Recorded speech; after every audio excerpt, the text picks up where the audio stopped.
2020 is an opportune moment to focus on feminist foreign policy, since it marks the triple anniversary of important milestones: 25 years for the Beijing Platform for Action, 10 years for the UN Security Council Resolution 1325 on women, peace and security, as well as 5 years for the Sustainable Development Goal 5 on gender equality and women's Drive action on gender-based violence and sexual and reproductive health and rights.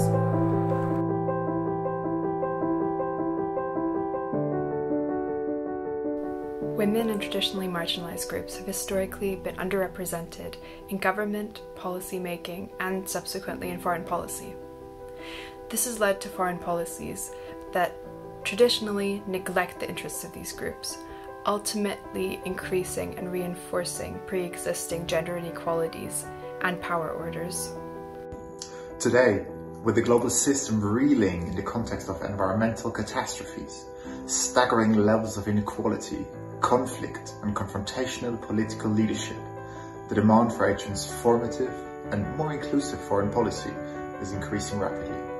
2020 is an opportune moment to focus on feminist foreign policy, since it marks a triple anniversary of important milestones: 25 years for the Beijing Platform for Action, 10 years for the UN Security Council Resolution 1325 on women, peace and security, as well as 5 years for the Sustainable Development Goal 5 on gender equality and women's empowerment.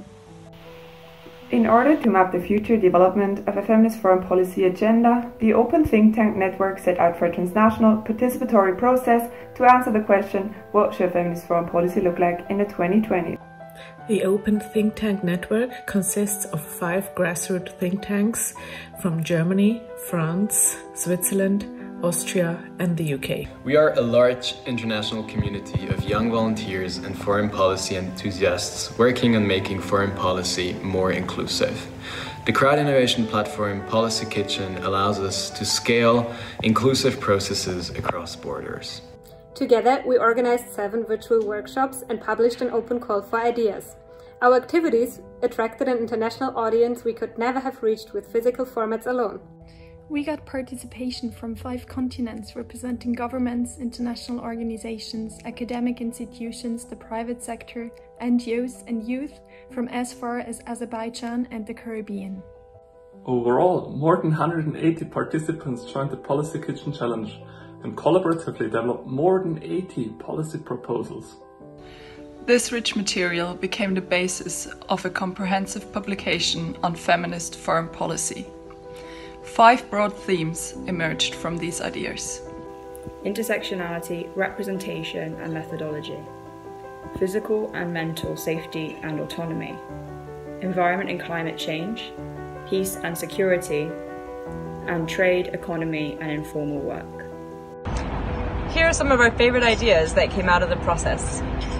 Based on all the inputs, the Policy Kitchen team puts forward the following definition of a feminist foreign policy. A feminist foreign policy seeks to achieve overall equality based on rights, is fundamentally pacifist, and promotes a regenerative approach to nature. Making foreign policy durable through a feminist approach, various intersecting forms of discrimination need to be considered in everyday policy-making processes. In order to do so, training on unconscious gender and racial biases needs to be implemented for all staff in foreign affairs ministries. To drive action on gender-based violence and sexual and reproductive health and rights, feminist foreign policies can and should establish purple lines to define the standards that they will promote and defend.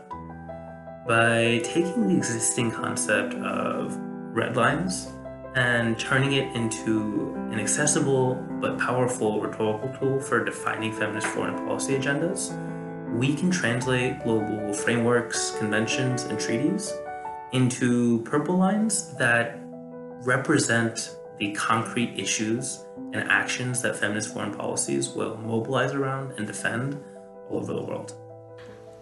When tackling climate change, also the impact on social justice has to be assessed. Such research would inform policymakers as to how different groups in societies are affected differently by environmental policies.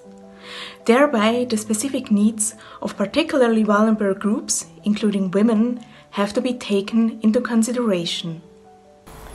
In the Peace and Security chapter, we highlight the importance of a human security agenda, in which lives of individuals are secured, rather than the traditional state security, which is more worried with external military threats, and while trying to protect the state, ends up contributing with higher insecurity of the lives of its citizens and non-citizens. One example can be seen in migration routes for refugees, since, with higher securitization and military presence at the border, the lives of this group that's already vulnerable and marginalized becomes more unsafe.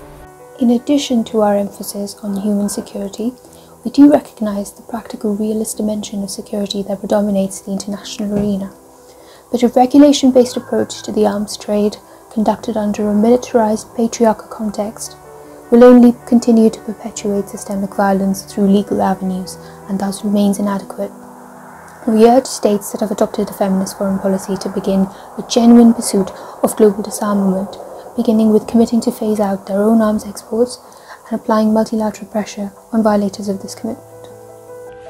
To ensure gender equality in trade and foreign direct investment, states should incorporate the voices of women's intersectional organizations in global economic governance, especially from the Global South, in relevant governance institutions and summits. This could, among other things, entail a reform of the WTO to include a standing civil society advisory board. To tackle unpaid care work, we need to promote the engagement of men and boys and raising awareness about the need for care work redistribution at the international policy level. Curious to dive deeper? This publication will be launched early December and will be available for download on policykitchen.com and openthinktank.org.